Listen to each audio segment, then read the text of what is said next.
Rogue Demon has just gotten a new update, pretty soon after the last one, and this update is a pretty nice one overall, even though it's a fairly small one. The main changes brought by this update have to do with water breathing, though there are some other minor changes, which are good overall.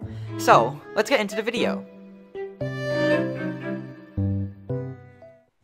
To start things off, let's take a look at the main star of this update, with that being water breathing.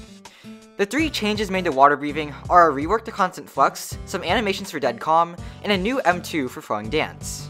The new M2 for flowing dance is called lateral water wheel, and basically just shoots at a projectile that does low damage and stuns for a bit. This can be used as a combo starter, and sometimes as an extender, though there's literally no reason to use it to extend, and is overall a pretty good move. It's a pretty unique move, but the move is blockable, so it's not too hard to avoid.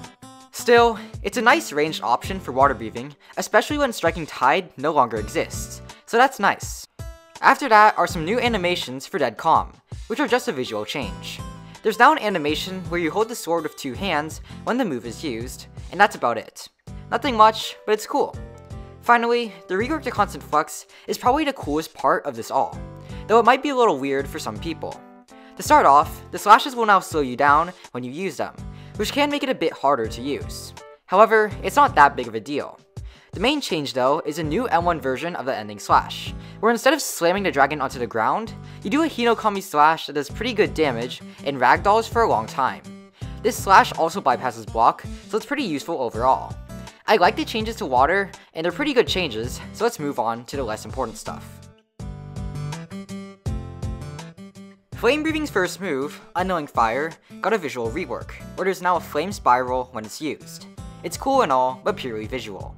Other than that, Exploding Blood's M2 window was increased from 0.2 seconds to 0.4 seconds, and whatever that means, I really don't notice any change. The hitbox for Sound Breathing's M2 and Dragonfly's move from Insect Breathing was changed a bit, and though I don't notice any change for sound, Dragonfly appears to have gotten a very small increase in its hitbox. There's new graphic settings for weaker devices, which is nice. The randomizer no longer softblocks you, Hinokami will no longer break if the enemy leaves or dies during the final hit, and infinite holding was also fixed, which are some pretty nice changes. The move Dance from Sun Breathing can now be cancelled by attacks, which is a minor nerf to Sun Breathing, and could make Dance M2 a bit less viable now that it no longer has hyper armor. Beasting now goes the correct distance, the throwing animation no longer bugs out when cancelled, and the coffin from the special execution effect will no longer permanently stay in the world when bugging out. As you can see, most of the changes in this update, besides water breathing, are bug fixes, which are always appreciated. Overall, this update was a net positive.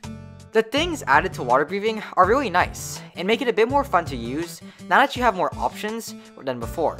Previously, water breathing was pretty boring since you had practically no variety in what you could do, but this update reduces that a little bit. Other than that, bug fixes are good regardless of context, so yeah. Now, with that being said, that's the end of the video. If you enjoyed, please like and subscribe so that you're notified of future content. As always, I'm New Eternally, and I'll see you next time in another video. Bye!